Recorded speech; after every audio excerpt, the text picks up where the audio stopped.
Bismillahirrahmanirrahim.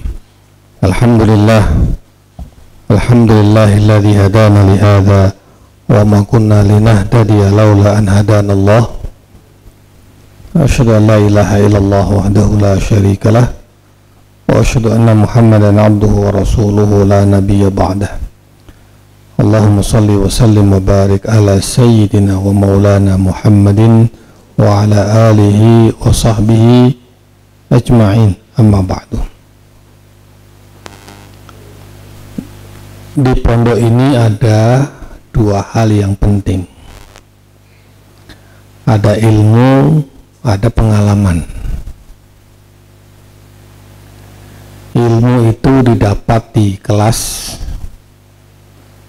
ilmu didapat di majelis-majelis, ilmu didapat di perpustakaan, ilmu didapatkan dari diskusi-diskusi, bacaan-bacaan, dan lain sebagainya. Jadi itu semua adalah cara kita untuk mendapatkan ilmu. Tetapi ada sisi lain, yaitu pengalaman. Pengalaman itu harus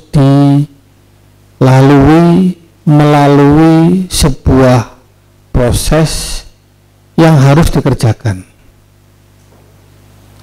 Contoh, ilmu mengajar. Ada pelajaran at-tarbiyah, ada kitabnya, ada teori-teorinya, ada prinsip-prinsipnya. Bahkan di situ ditulis ilmu bagaimana cara menyusun sebuah i'dad atau persiapan mengajar, sampai kepada ilmu yang sangat teknis, step-step di dalam proses mengajar yang baik. Itu namanya ilmu, dan semua orang bisa membaca.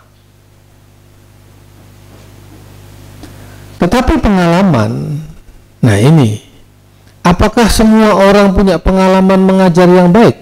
Belum tentu. Itulah kenapa dibuat kegiatan seperti kita ini, at-tarbiyah al-amaliyah atau amaliyatut tadris atau micro teaching, praktek mengajar, supaya ilmu itu menjadi bukan sekedar ilmu tapi pengalaman. Maka semua orang semua santri ini menjadi punya pengalaman mengajar. Itu penting. Punya ilmu cara mengajar dan punya pengalaman mengajar.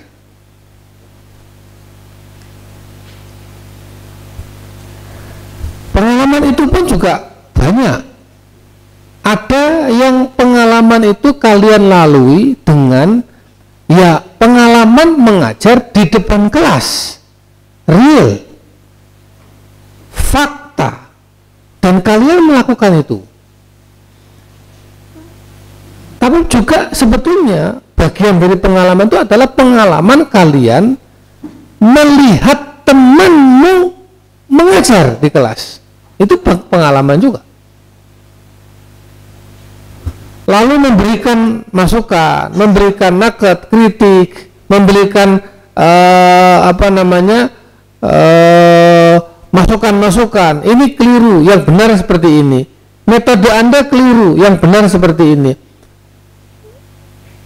Ahwal atau keadaan Anda sebagai guru nggak semestinya begitu, semestinya begini.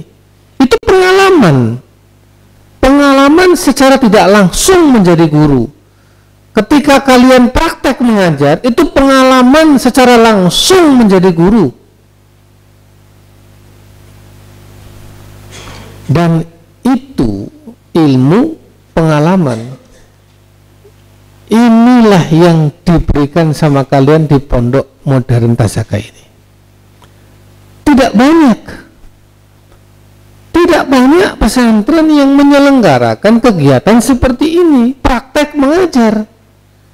Kalau diberikan ilmu cara mengajar, iya, tapi diberi kesempatan, ada ruang selama berapa minggu?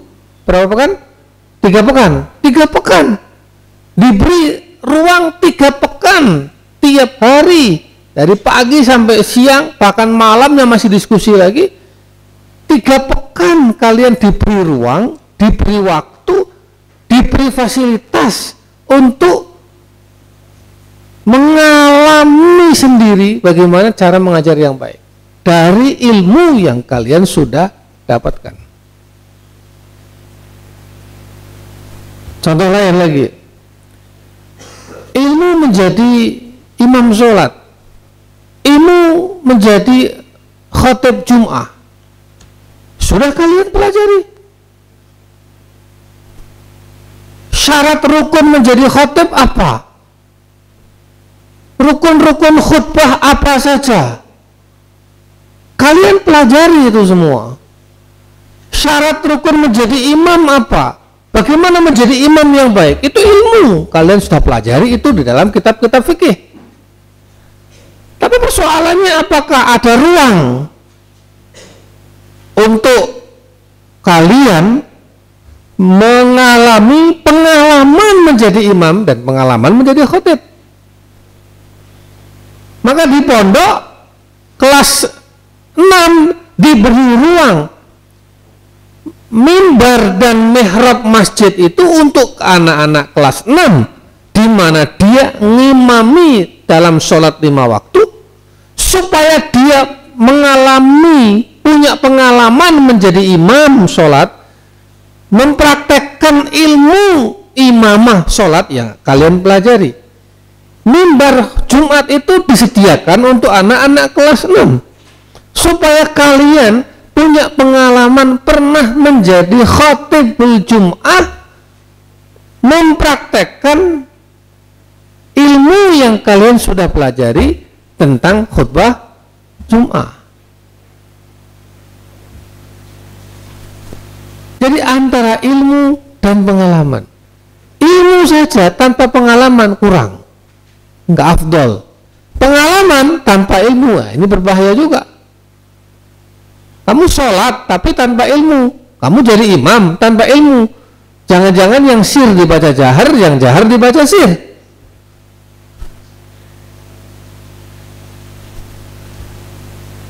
Ya, khutbah Jumat ada rukun-rukun, nanti jangan-jangan sholawatnya kelewat, nggak ucapkan sholawat. Atau khutbah Jumat yang harusnya 2 khutbah menjadi 1 khutbah, bablas saja. Itu karena mungkin dia pengalaman tapi nggak punya ilmunya. Beda antara khutbah Jumat dengan ceramah tausiah. Nah inilah ilmu di satu sisi, pengalaman di sisi yang lain. Ini harus berjalan berdampingan, dan di pondok ini dua-duanya kalian diberi ruang yang sama untuk mendapatkan ilmu sebagai ilmu sains pengetahuan, dan diberi tempat, diberi ruang, diberi waktu, diberi fasilitas untuk mengalami pengalaman-pengalaman pribadi one by one. Setiap santri khususnya kelas 6 untuk mempraktekkan ilmu itu dalam ranah praksis, dalam ranah empiris, dalam ranah pengalaman. Jelas semuanya?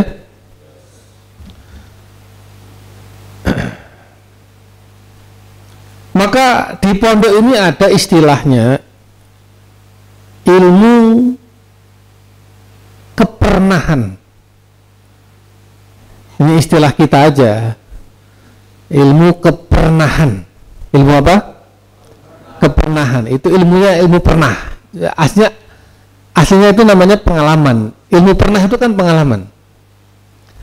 Pernah diajar, pernah mengajar, ya kan? Kemarin-kemarin kalian diajar aja pengalamannya. Nah, sekarang pengalaman mengajar. Nanti setelah ini menjadi alumni pengabdian setahun, pengalaman mengajar. Pernah dipimpin, pernah memimpin. kelas 1 dipimpin, kelas 2 dipimpin, kelas 3 mulai tengah-tengah, kelas 4 tengah naik dikit, kelas 5 pemimpin, kelas 6 pemimpin. Semua santri mengalami pernah dipimpin, pernah memimpin di levelnya masing-masing. Pernah diuji, pernah menguji. Levelmu kan level kelas 3 aliyah, level 3 SMA. Tapi kalian pernah menguji, bukan cuma diuji.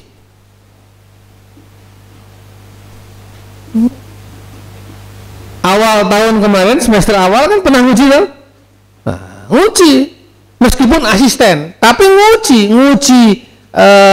ujian lisan dan nguji ujian tulis.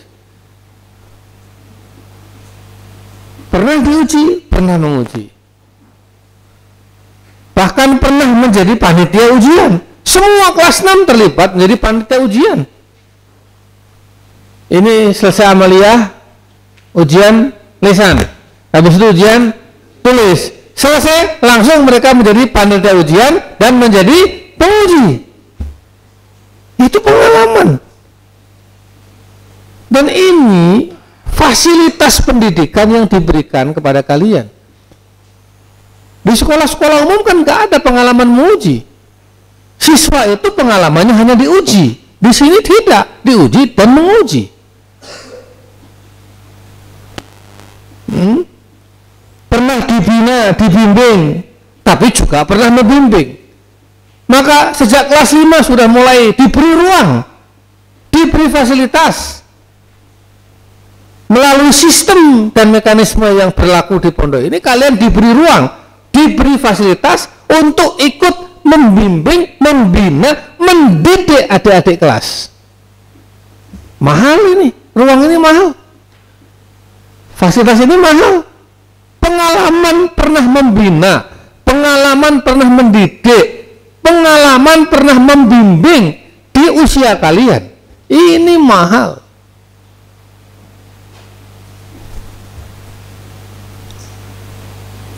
Pernah menjadi anggota, pernah menjadi pengurus, pernah jadi makmum, pernah jadi imam, pernah jadi jamaah mustami', pernah jadi khatib, dan 1001 kepernahan lain selama kalian mondok di pondok modern Tazaka ini. Ini contoh saja yang saya sebutkan itu. Apa artinya? Ini semua ilmu kepernahan ini, pernah itu, dan ilmu dan pengalaman di satu sisi, di sisi yang lain adalah kepernahan tadi. Itu sebetulnya adalah portofolio hidupmu. Pondok ini sedang membuat portofolio hidupmu. Portofolio itu apa? Portofolio itu adalah kumpulan hasil karya. Jadi orang hidup itu punya perjalanan hidup.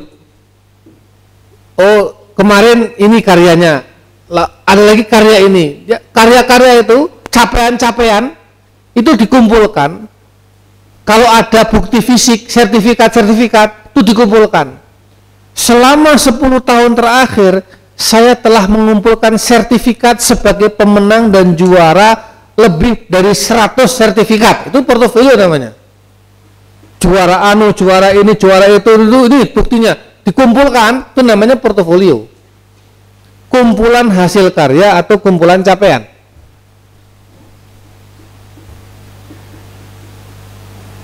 Nah, yang kalian lakukan selama ini di pondok sebagai santri sampai pada titik ini kelas 6, itu sebetulnya portofolio.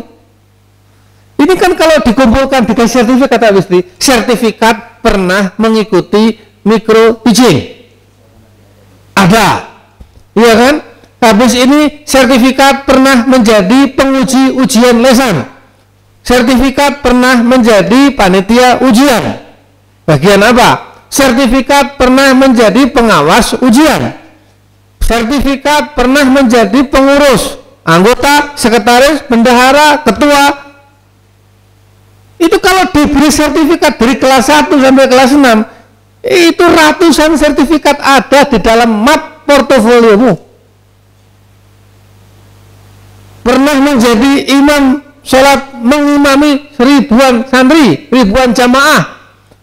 Pernah menjadi khotbah dengan 2 bahasa yang didengarkan oleh ribuan pendengar jamaah. Itu portofolio.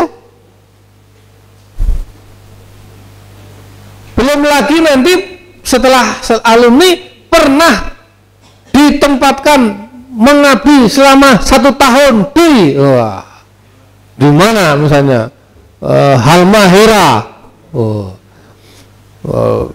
Di Halmahera itu portofolio sendiri. Pengabdian di Halmaheranya adalah portofolio, tapi pekerjaan dan pengabdianmu selama di Halmahera itu portofolio sendiri. Ternyata di sana kalian berhasil membangun MCK karena pondoknya nggak ada MCK-nya, dan kalian ternyata di sana berhasil, ya, anak-anak yang tadinya nggak bisa baca Quran bisa baca Quran setelah saya bimbing selama 1 tahun. Itu portofolio. Portofolio itu penting di dalam perjalanan hidup seseorang.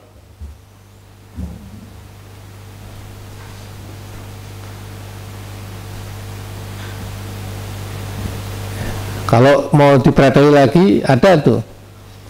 Itu ada namanya portofolio gestur. Pernah pakai jas full dress, pernah pakai jas sarung, pernah pakai sarung kuku, pernah pakai training kaos, pernah pakai jubah, pernah pakai mislah, pernah itu portofolio.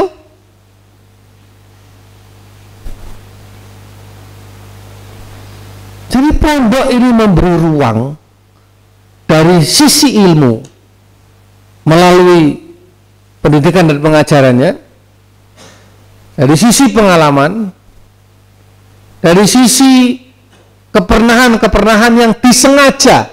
Kepernahan itu semua didesain, bukan nggak didesain. Kalian semua menjadi pengurus OPPM itu kan didesain. Kalian semua menjadi pengurus rayon itu didesain. Kalian semua menjadi ketua-ketua klub, ketua-ketua firqah itu didesain. Kalian semua bahkan hari ini kalian semua ternyata sudah mengikuti amaliyah tadris, praktek mengajar, micro teaching, itu didesain. Kalian semua khutbah Jumat itu didesain. Kalian semua pernah menjadi imam sholat 5 waktu di masjid jami, itu didesain. Kalian semua akan mengalami proses pengabdian setahun disebar ke seluruh Indonesia, itu didesain. Jelas? Pondok mendesain supaya kalian punya portofolio yang tinggi, supaya kalian punya kepernahan yang beragam. Jangan sampai santri tanya, pernah ngimami sholat ribuan jamaah? Enggak pernah. Khutbah Jumat? Enggak pernah. Mengajar? Enggak pernah. Mimpin pasukan, mimpin orang, mimpin anggota dalam jumlah ratusan? Enggak pernah. Mengelola sebuah organisasi ekonomi yang tiap hari omsetnya 15 juta, 20, 25 juta, yang setahun menghasilkan keuntungan 900 sampai 1 miliar lebih? Enggak pernah. Pernah mengalami LPJ yang dicoret-coret 2 kali, 3 kali, 4 kali, 5 kali sampai betul-betul clear, zero kesalahan dari tulisannya, dari sistematika, dari analisisnya? Nggak pernah. Lo terus pernah mau apa? Pondok ini mendesain kepernahan-kepernahan. Pondok ini memberi ruang dengan fasilitas-fasilitas pendidikan yang ada, ilmu dan pengalaman.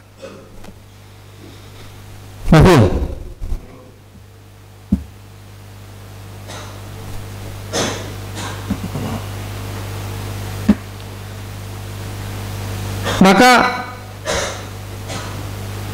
seperti amaliyah tadris ini, sebetulnya kecakapan apa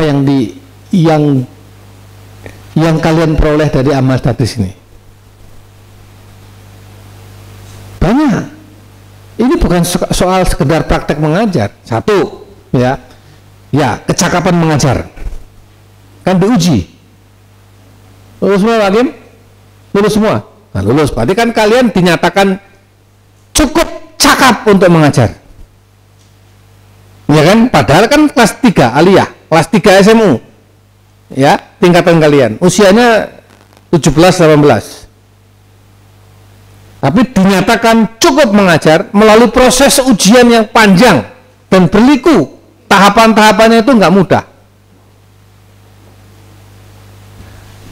Itu kecakapan sendiri.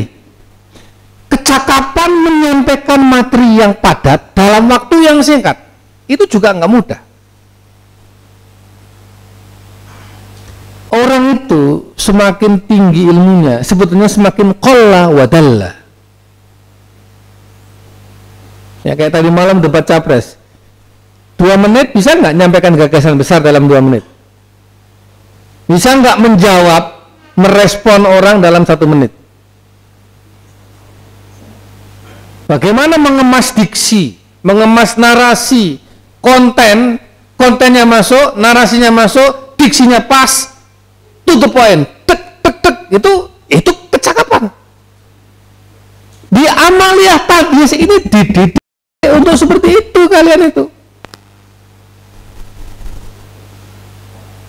Jadi jangan bilang waktunya kurang, nggak ada begitu.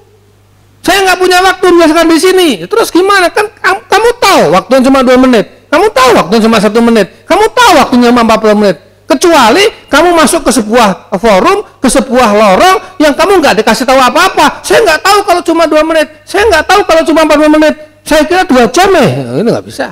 Kan kita udah sepakat. You have only 45 minutes, no more. Gunakan 40 menit itu. Oke, saya akan menyampaikan materi ini dalam 45 menit. Ini semua harus selesai, semua harus masuk, dan semua harus paham, metodenya harus saya siapkan gini. Itu kan kecakapan sendiri. Jangan minta tambah waktu. Jelas ya? Nah, nanti kamu khutbah Jumatnya 1 jam. Kenapa?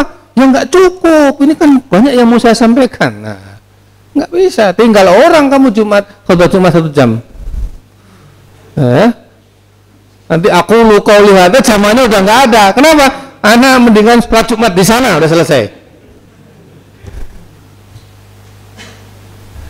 Itu kan.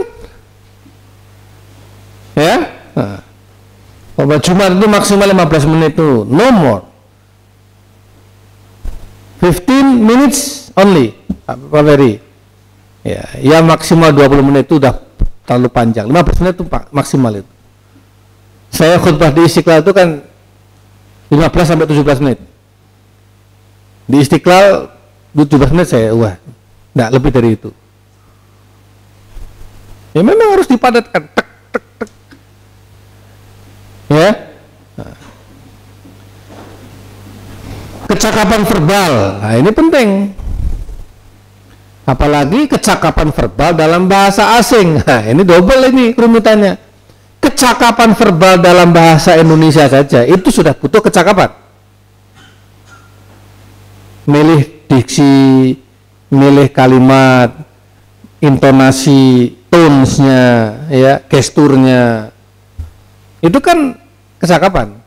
Apalagi disampaikan dalam bahasa asing. Dan ternyata kalian mampu. Lulus semua ngajar bahasa Arab, bahasa Inggrisnya. Nah, udah. Ya, meskipun nilainya ada yang 8, 9, ya, mumtaz 10, ada yang ya makbul, ziyadah suwaya gitu. Ala kulli hal kan najah. Loh, kemampuan verbal dalam waktu yang tidak lama, terbatas, menyampaikan materi yang padat dalam bahasa asing, itu sudah empot-empotan. Saya paham, itu tidak mudah. Belum tentu belum tentu ya semua orang bisa melakukan ini.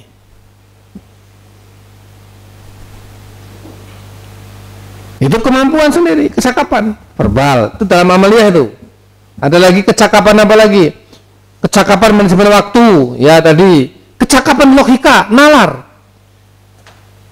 Karena kita ini sepakat dengan at-thariqah al-mubasyirah, direct method, di mana tidak boleh materi pelajaran itu diterjemahkan ke dalam bahasa Indonesia, apalagi bahasa Jawa. Jadi semua materi pelajaran disampaikan dalam bahasa Arab dan bahasa Inggris. Itu adalah bahasa pengantar untuk mengajar. Bagaimana menjelaskan materi bahasa Arab menggunakan bahasa Arab? Bagaimana memahamkan satu kata-kata? Ini ma'un wa kubun. Ini dua hal ini. Ada ma, air, ada kubun. Kan kita nggak boleh mengatakan hada kubun. Apa? Artinya gelas. Kan nggak boleh. Gimana caranya kamu menjelaskan bahwa anak-anak tahu bahwa makna kubun adalah gelas? Gimana caranya? Itu kan nalar. Pakai wasailul idhah. Kalau ini jelas kubun itu gelas. Nah kalau kamu nerangkan apa itu kemarin itu? Contohnya apa?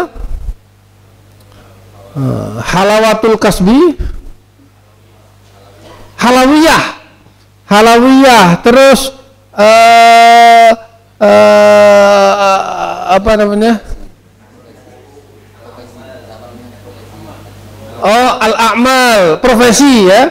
Ya, al-hifah. Jadi ada tabib, ada bulis, ada mudarris, ada muhadir, ada tajir, ada apa lagi itu? Falah, ya kan? Najar. Gimana kamu menjelaskannya? Oh, logikanya bermain. Saya nggak boleh menerjemahkan, tapi saya ingin menyampaikan itu semua. Gimana ini ya? Oke, kalau gitu kamu cari digambar gambar polisi, gambar dosen itu pantasnya apa sih? Anak-anak jadi tahu. Oh, ada makna tajir. Oh, aywa. Oh, kan itu semua. Itu nalar, logika, mantik. Belum lagi memahamkan santri. Memahamkan santri itu pakai logika. Semakin tinggi logika mudaris, itu semakin mudah memahamkan santri. Karena logika itu akan berkorelasi dengan permisalan-permisalan yang dia ingin ambil. Orang yang logikanya tinggi, dia mudah mengambil permisalan-permisalan. Jadi mudah membuat asosiasi sehingga orang lebih dekat. Alfilu, apa alfil? Anak kelas 1, anak mungkin yang baru mengenal huruf hijaiyah, alif, ba, ta, baru bisa ngaji, tiba-tiba kalian al-baqarah tu alfilu, yang nggak ngerti apa ini. Tapi kan nggak boleh menerjemahkan, ini gajah. Gimana caranya? Oh, bawa foto gajah. Setelah anak tahu, oh alfil artinya gajah. Tapi kan nggak boleh terjemahkan. Sekarang fil jumlah arkabu alfila. Oh, gimana cara naik gajahnya? Iya kan? Itu sebetulnya logika. Jadi kecakapan logika, kecakapan nalar. Kemudian apa? Kecakapan gestur. Ini penting. Masuk kelas ya full dress, rapi, pecinya nggak ada yang miring. Kalau pakai jasnya rapi, licin. Kalau pakai dasinya bagus, match dengan. Ini jangan sampai kamu pakai bajunya itu merah, dasinya itu misalnya apa warnanya itu? Biru, kuning atau apa, kemudian jasnya warnanya hijau, sepatunya yang kanan warna ungu, yang kiri warna oranye atau apa itu, kuning atau warna hitam misalnya. Lagi kayak piye toh? Ini kan harus match. Ini yang kamu pakai sekarang ini jasnya warna apa ini? Krem. Ya? Kemudian bajunya itu merah marun gelap, itu match, dilihat tuh pas. Nah ini gestur loh, ini kecakapan memantaskan diri sebagai guru, sebagai pendidik. Kenapa? Kamu akan dilihat. Jadi gesturnya guru, gesturnya pemimpin itu pendidikan bagi orang lain. Jalanmu itu akan dilihat, cara kamu berpakaian akan dilihat, kerapianmu akan dilihat, kebersihanmu akan dilihat, ketertibanmu akan dilihat, gaya bicaramu akan dilihat, intonasimu akan dilihat, bahasa yang kamu gunakan akan dilihat. Kamu pakai kalimat tinggi atau kalimat sedang atau kalimat rendah, kamu pakai kosakata yang sedang, tinggi atau rendah, itu semua akan dilihat. Itu kecakapan sendiri. Belum lagi kecakapan mental. Nggak mudah loh anak-anak seusia kalian masuk kelas, mengajar, diliatin teman-teman yang lain, ya, kemudian diliatin guru-guru, diliatin pimpinan pondok, apalagi ada tamu-tamu undangan, dan semuanya itu melototin kalian dari ujung rambut ke ujung kaki. Di mana salahnya kamu? Udah tahu kan kamu dibantu untuk cari salahnya? Nggak mudah. Jadi kamu masuk ke ruangan, semua orang itu kamu dalam hatinya, ini semua ini sedang mencari kesalahan saya.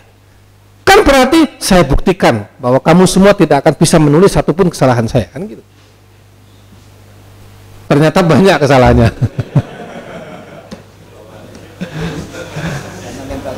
Ya, karena mentalnya down. Nah itu kan, ya kan? Apalagi tadi edatnya bikinnya ini, keluarnya lain lagi.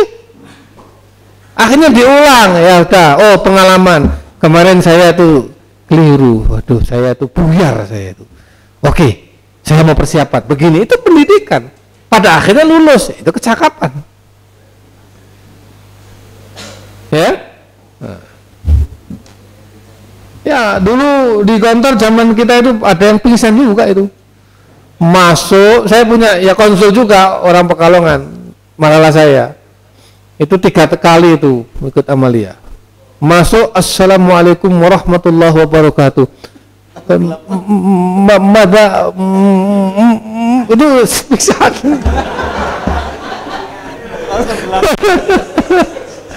Terjadi. Kenapa? Karena dia ngeliat santri nggak pernah ngajar, tiba-tiba ngajar, ya kan? Terus pakai bahasa Arab.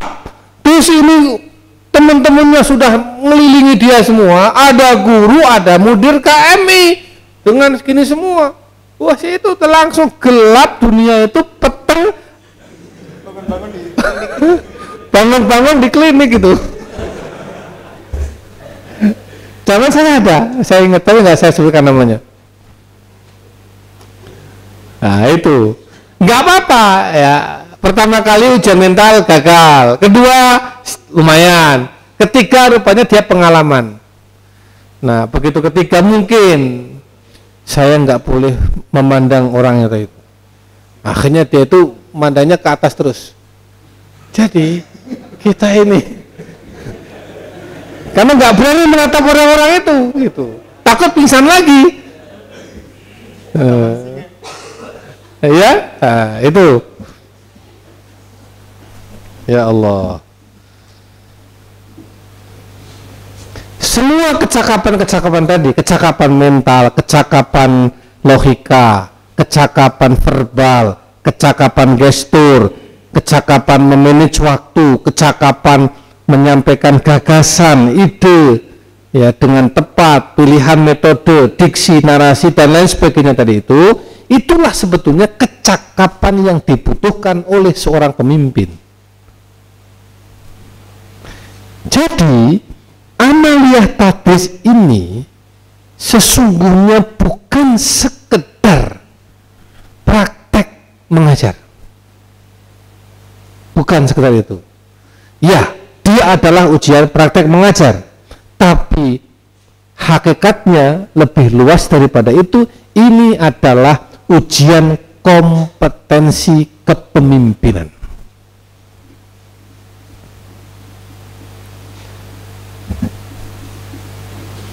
Dengan tadi beberapa pertimbangan-pertimbangan tadi.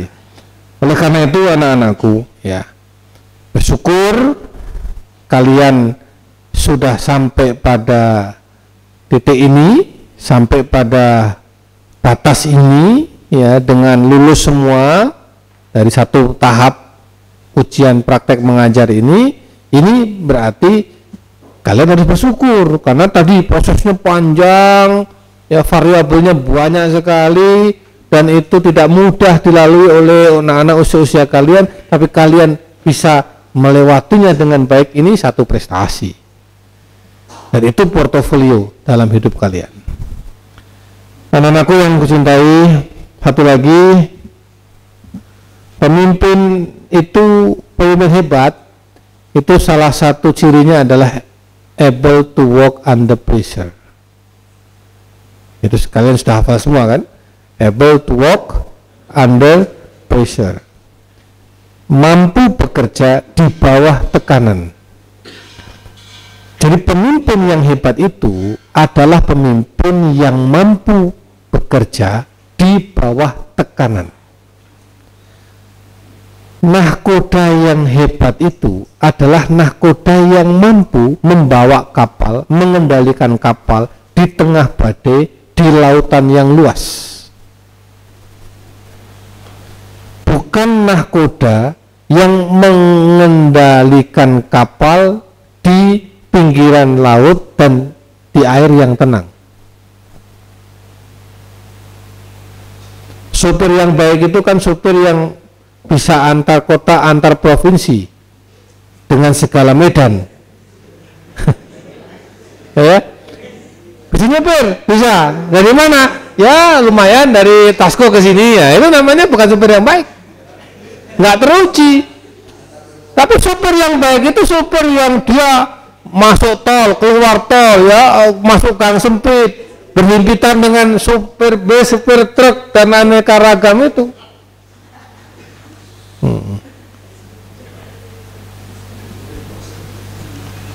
Ya.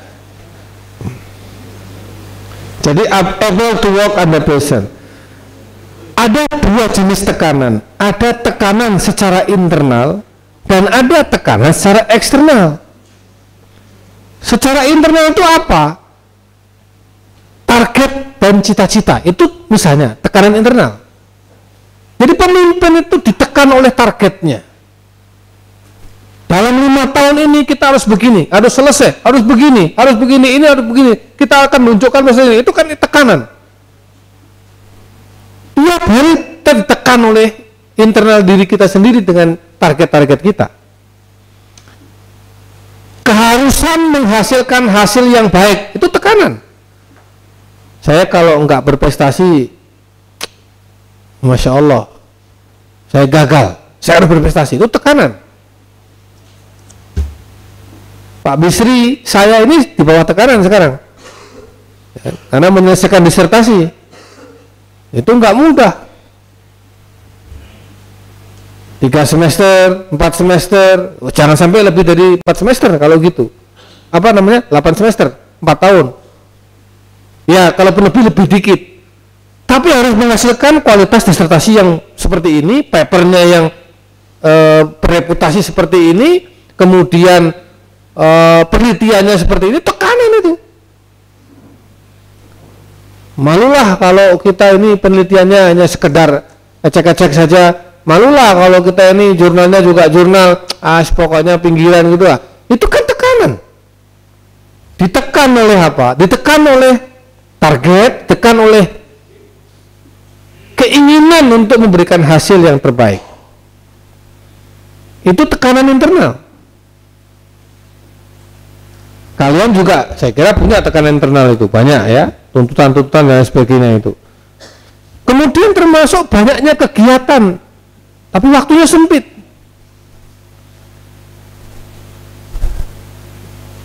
sejak kelas 5 sampai kelas 6 kemarin, ini kan anak-anak ini ya, yang di bagian media center itu kemarin laporannya mengerjakan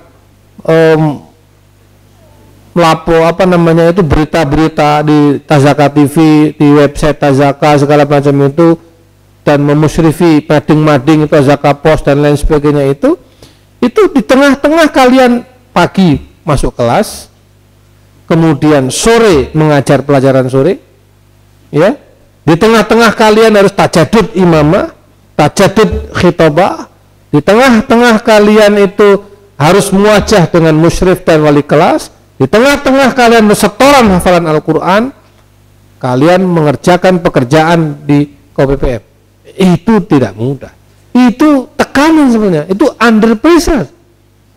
Kegiatannya banyak, tapi waktunya yang dimiliki sempit. Nah, itulah tekanan-tekanan internal, dan itu akan menghasilkan pemimpin yang hebat. Dan lain sebagainya. Belum lagi konsolidasi tim.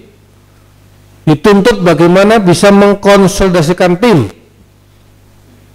bagaimana negosiasi antar tim, bagaimana mengkomunikasikan dengan tim, bagaimana rapatnya, bagaimana musyawarahnya, bagaimana mengambil mufakat, bagaimana ini ada dinamika, ada setuju, ada nggak setuju, ya kan, nggak bisa, ini ada pendapat begini, pendapat begitu, mengkompromikan dan sebagainya. Itu semua itu tekanan-tekanan under pressure.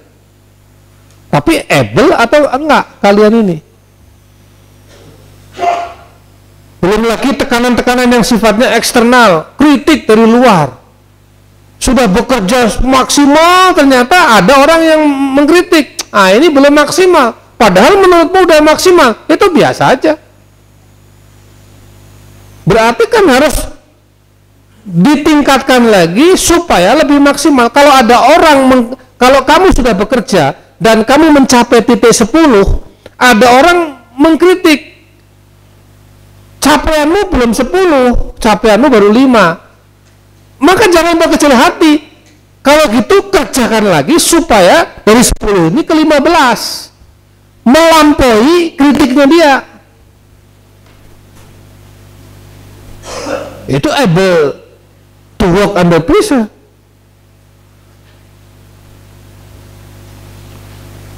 Belum lagi kita mau bekerja, dananya terbatas.